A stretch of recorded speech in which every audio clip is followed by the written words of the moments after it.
हे शारदे माँ मेरी शारदे माँ, अज्ञानता से मुझे तार दे माँ। हे शारदे माँ मेरी शारदे माँ। शुभ संध्या विद्यार्थियों, हम आज के वीडियो में तत्पुरुष समास के भेद पढ़ेंगे, जिसमें प्रमुख भेद कर्मधारय समास और द्विगु समास पर चर्चा करेंगे। तत्पुरुष समास की परिभाषा बताते वक्त मैंने बताया था कि जिसमें उत्तर पद प्रधान हो। कौन सा पद? उत्तर पद, उत्तर अर्थात बाद वाला पद।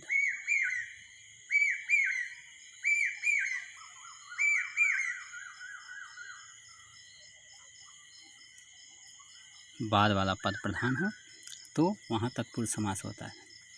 इसी उपभेद तत्पुरुष समास का उपभेद कौन सा समास है? कर्मधारय समास। कौन सा समास है? कर्मधारय समास। कर्मधारय समास में क्या होता है? इसकी पहचान है कि एक पद विशेषण होता है, दूसरा पद विशेष्य होता है। तत्पुरुष समास का ही उपभेद है।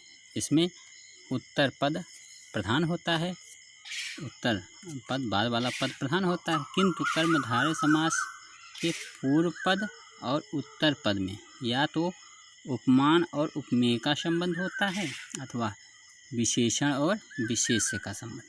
अब विशेषण क्या है और विशेष्य क्या है, इसको हम ध्यान से समझ लेते हैं। विशेषण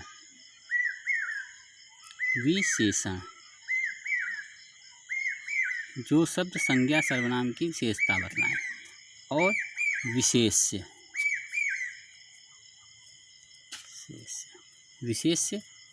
जिसकी विशेषता बताई जाए, अर्थात जिसकी विशेषता बताई जाए। हम परिभाषा जब विशेषण की पढ़ते हैं तो संज्ञा सर्वनाम की विशेषता बताने वाले शब्द विशेषण कहलाते हैं। तो विशेष या तो संज्ञा होगी या तो सर्वनाम होगा।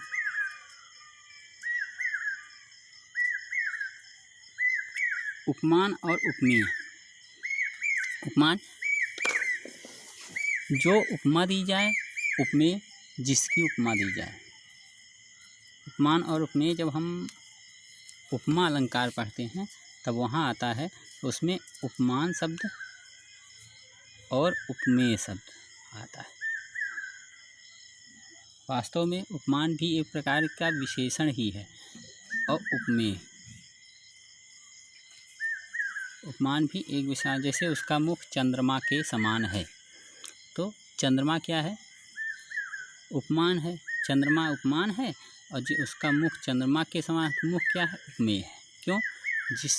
जो विशेषता बताई जाए ये चंद्रमा है तो उपमान हो गया, और जिसकी विशेषता या जिसकी उपमा दी जाए, जिससे उपमा दी जाए वो उपमान, और जिसकी उपमा की जाए उपमेय, अर्थात मुख उपमेय है और उपमान चंद्रमा है।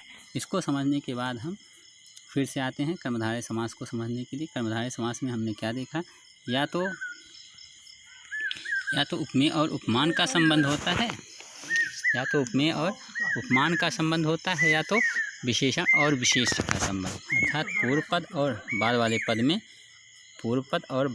पद में या तो उपमेय और उपमान का संबंध होता है, या तो विशेषण और विशेष का संबंध। और सामान्य सी बात है, कर्मधारय समास तो समास का उपभेद है और इसलिए उत्तर पद प्रधान पर होता है। अब हम इसका उदाहरण देख लेते हैं। आइए चलिए उदाहरण में इसकी पहचान, उदाहरण देखने से पहले इसकी पहचान देख लेते हैं। पहचान में क्या है? दोनों पदों के बीच में हैं जो के समान या किसी शब्द आते हैं। फिर से देख लेते हैं। हैं जो के समान या किसी आदि शब्द आते हैं, वहाँ कर्मधारय समास होता है। सबसे पहचान उदाहरण में ही, उदाहरण से स्पष्ट हो जाता है। जैसे चरण कमल, कमल के समान चरण। कनक लता, कनक की सी लता। कमल नयन, कमल के समान नयन। लाल मणि, लाल है जो मणि। नीलकंठ, नीला है जो कंठ। अधमरा, आधा है जो मरा। देह लता, देह रूपी लता। सारे में हम देखते हैं कि हैं जो, के समान, किसी इत्यादि शब्द आते हैं। और इसमें देखने के लिए, सबसे पहचान के लिए, जैसे चरण कमल, कमल के समान है जो चरण। इसमें चरण क्या है? उपमेय है। चरण क्या है? उपमेय है। और कमल क्या है? उपमान है। कनक लता, कनक की सी लता, कनक के समान लता। इसी तरह ये विशेषण विशेष। कमल नयन, नयन जो है विशेष्य है, और कमल क्या है? कमल के समान नयन, कमल है, विशेषण है।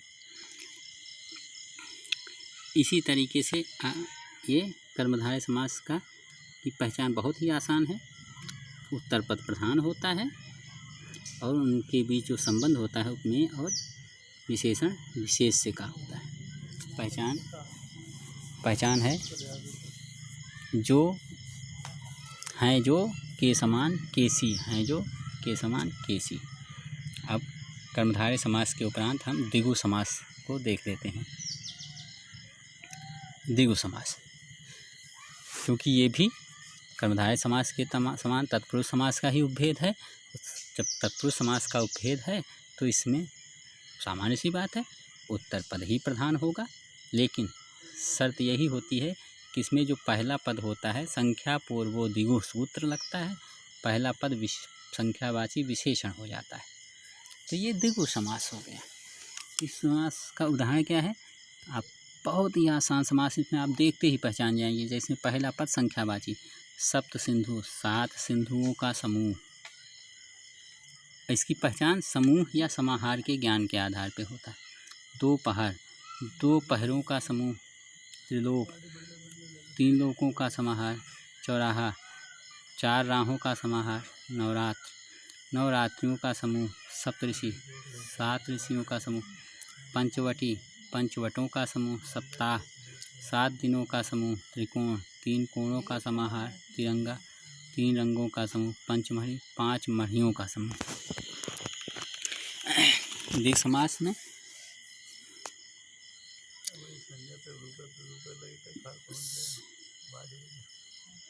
समस्त पद में सप्त सिंधु, सब में देखिए, सप्त में ये सप्त माने होता है 7 और सिंधु माने होता है सिंधु। इसमें 7 सिंधुओं का समूह। 2 पर सब ऊपर से लेकर नीचे तक आप देख रहे हैं, चाहे 2 हो, त्रि हो, चौ हो, 9 हो, सप्त हो, पंच हो, सप्त हो, त्रि हो, त्रिरंगा, 3 रंगा, 3 रंगों का समूह। तरीके सब देखते हैं। द्विगु समास में एक पद संख्या होता है। अब अव्ययी भाव तत्पुरुष के बाद समास का जो तीसरा मुख्य भेद होता है वो होता है द्वंद्व समास। द्वंद्व समास, इसका सूत्र है चा अर्थे द्वंद्वः। और इसकी सबसे खास बात, अभी तक हमने या तो देखा पूर्व पद प्रधान या तो उत्तर पद प्रधान। अब यही एक ऐसा समास है जिसके दोनों पद प्रधान होते हैं। उभय पदार्थ प्रधान द्वंद्व, च अर्थे द्वंद्व। जिस समास में दोनों पद प्रधान हो और विग्रह जब किया जाए तो और अथवा या एवं लगता हो वहाँ द्वंद्व। सबसे आसान सा समास, इसकी पहचान क्या है? आप दोनों पदों के बीच में योजक चिन्ह देखने को मिलेगा। आप हर उदाहरण में देख लीजिए, नदी नाले योजक चिन्ह, पाप पुण्य योजक चिन्ह, सुख दुख योजक चिन्ह, गुण दोष योजक चिन्ह, अपना पराया। और योजक चिन्ह पहला पहचान। और समान सा देख लीजिए, दोनों पद, नदी भी प्रधान है, नाले भी प्रधान है, दोनों पद प्रधान है। पाप भी प्रधान है। अब इनका जब विग्रह करते हैं तो नदी नाले इनके बीच में आता है नदी और नाले। पाप और पुण्य, सुख दुख, सुख और दुख, गुण दोष, गुण और दोष, अपना पराया, अपना और पराया। द्वंद्व समास खत्म होता है। द्वंद्व समास के आगे हम देखते हैं पूर्व पद प्रधान अव्ययी भाव, उत्तर पद प्रधान तत्पुरुष, अब उभय पद दोनों पद प्रधान द्वंद्व, अब न पूर्व पद न उत्तर पद न दोनों पद, अब अन्य पदार्थ प्रधान, अन्य पदों का अर्थ प्रधान है तो बहुव्रीहि। जिस समास में दोनों पद प्रधान न होकर अन्य अर्थ की प्रधानता आती है वहाँ बहुव्रीहि समास होता है। अर्थात इसमें ना तो पहला पद प्रधान होता है ना उत्तर बाद वाला पद। इसमें कौन सा पद प्रधान होता है? अन्य पद,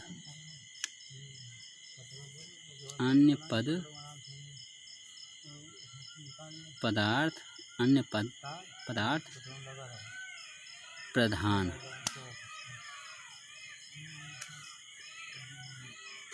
अन्य पदार्थ प्रधान होता है। जैसे लंबोदर, लंबा है उदर जिसका, गणेश। 10 आनंद, 10 हैं आनंद, आनंद अर्थात मुख, 10 हैं आनंद जिसके अर्थात रावण। चक्रपाणी, चक्र है पाणी में जिसके अर्थात विष्णु। चंद्रशेखर, चंद्रमा है शिखर पर जिसके शिवजी। पीताम्बर, पीतला है अंबर जिसका अर्थात विष्णु। इसमें आप सब उदाहरणों में देखिए कि इसमें न पहला पद प्रधान है न दूसरा पद प्रधान है, बल्कि इसमें एक तीसरा अर्थ निकल के आ रहा है। जैसे लंबा है उधर जिसका, देखिए आप गणेश जी का पेट लंबा होता है तो गणेश जी। 10 सिर जिसके हैं रावण। हाथ में जिसके चक्र हो विष्णु। चक्रपाणी, चंद्रमा है शिखर पर जिसके अर्थात शिव जी। पीता है अंबर जिसका अर्थात विष्णु जी। अब हम एक सरसरी निगाह में ये जो आज पढ़े हैं उसका देख लेते हैं।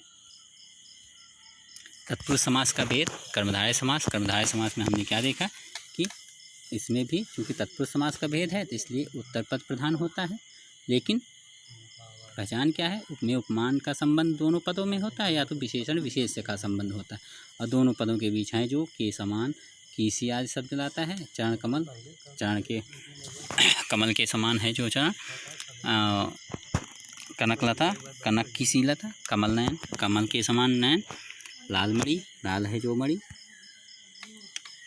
लाल के समान लाल है जो मणि। अब हम आते हैं द्विगु समास। संख्या पूर्वो द्विगु, इसमें भी क्योंकि उत्तर पद प्रधान होता है, उत्तर पद प्रधान होता है, तत्पुरुष समास का भेद है, लेकिन पहला पद संख्या वाची होने के कारण यह द्विगु समास के अंतर्गत आ जाता है। जैसे आप देखो सब में पहला पद संख्यावाची है और समूह का अर्थ देता है। सप्त सिंधु, 7 सिंधुओं का समूह। दोपहर, दोपहरों का समूह। इसी तरीके से अन्य उदाहरण भी हैं। द्वंद्व समास में हमने क्या देखा? दोनों पद प्रधान होते हैं। उभय पद प्रधान द्वंद्व, 4 थे द्वंद्व। इसमें और विग्रह करने पे और अथवा या एवं आता है। दोनों पदों के बीच योजक चिन्ह लगता है। नदी नाले, नदी और नाले। पाप पुण्य, पाप और पुण्य। सुख दुख, सुख और दुख। गुण दोष, गुण और दोष। बहुव्रीहि समास, इसमें अन्य पदार्थ प्रधान। इसमें अब ना तो पहला पद प्रधान न बाद का पद प्रधान, बल्कि तीसरा अर्थ प्रधान होता है, अन्य पदार्थ प्रधान होता है। लंबोदर, लंबा है उदर जिसका अर्थात गणेश जी। 10 आनंद, 10 है आनंद जिसके अर्थात रावण। चक्रपाणी, चक्र है पाण में जिसके अर्थात विष्णु। चंद्रशेखर, चंद्रमा है शिखर पर जिसके अर्थात शिव जी। पीताम्बर, पीला है अंबर जिसका अर्थात विष्णु जी। इसी के साथ हमारे आज का वीडियो यहीं पर समाप्त करते हैं, और इसी के साथ पूरा समास प्रकरण हमारा। वन्दे देव उमापतिं सुरगुरुं